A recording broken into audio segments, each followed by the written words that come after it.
Bonjour et bienvenue à ce coaching axé sur sexe et spiritualité.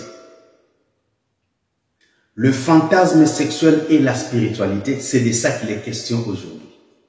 Mais de prime abord, je voudrais rappeler que le but de ce coaching n'est pas de faire peur, ni de faire le moral, mais de partager le savoir. Parlant du fantasme. Le fantasme, c'est quelque chose de mental.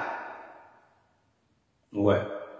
C'est quelque chose que l'on s'imagine mentalement. C'est quelque chose que l'on prend pour réel ou réalité mentalement.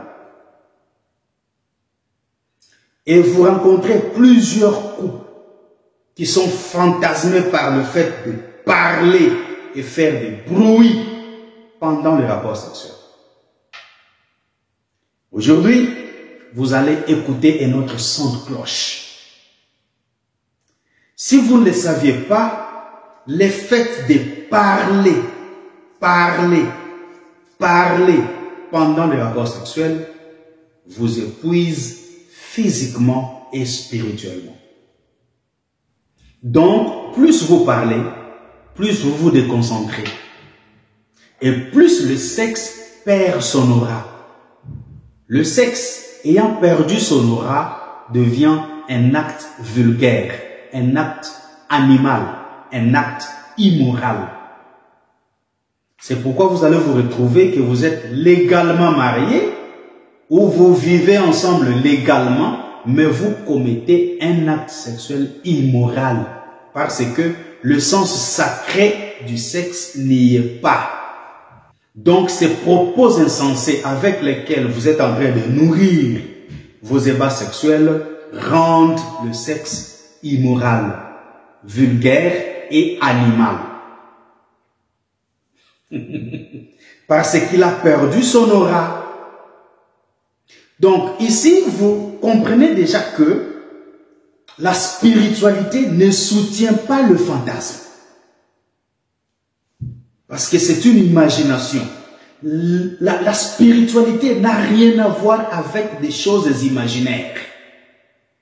La spiritualité traite avec le concret, avec du concret. La spiritualité est objective et non subjective, mais le fantasme est subjectif. Le fantasme n'est pas réel, le fantasme est de l'imagination, c'est quelque chose de mental. Maintenant, les propos que vous tenez pendant le rapport sexuel ne profitent ni à l'un ni à l'autre.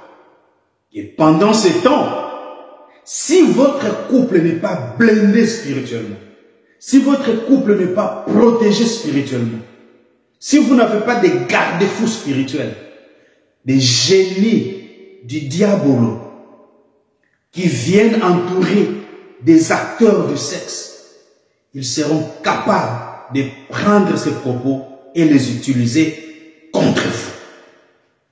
Oui. Parce que sous ces fantasmes, vous faites des promesses que vous ne réaliserez jamais. Vous dites des choses qui n'ont jamais existé.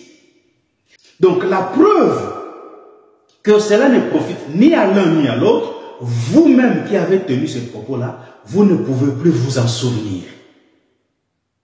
Ah, nous y sommes.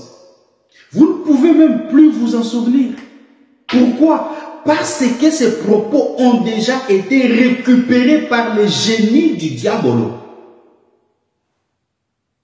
C'est déjà mis en utilisation contre vous. Vous ne pouvez même plus vous en souvenir. Il y a certaines personnes qui, pendant le fantasme, se passent pour des animaux. Ils incarnent l'esprit d'un animal pendant le fantasme. Ils incarnent un esprit maléfique, une puissance maléfique. Il y a d'autres qui s'incarnent des serpents avec le Kundalini. Et alors, les génies prennent ça et ils utilisent ça contre vous. Parce que vous vous êtes identifié à un léopard pendant les rapports sexuels. Les génies prennent ça.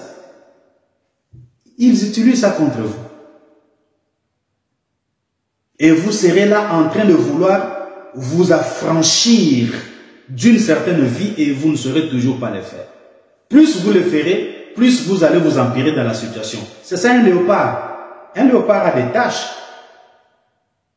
Et toutes les fois qu'il lèche ces taches-là, pensant s'en débarrasser, plus les taches deviennent plus brillantes.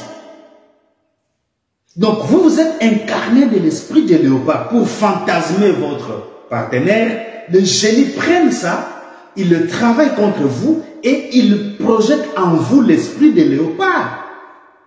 L'esprit de non-changement, l'esprit de non-évolution. Vous n'allez pas évoluer, vous n'allez pas vous libérer.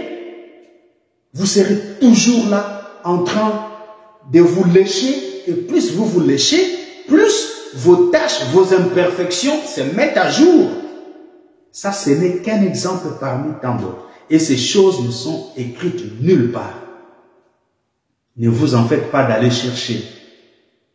La spiritualité n'est pas écrite.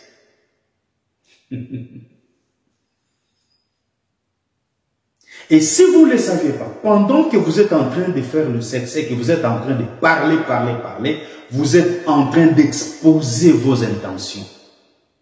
Vous êtes en train d'exposer vos plans.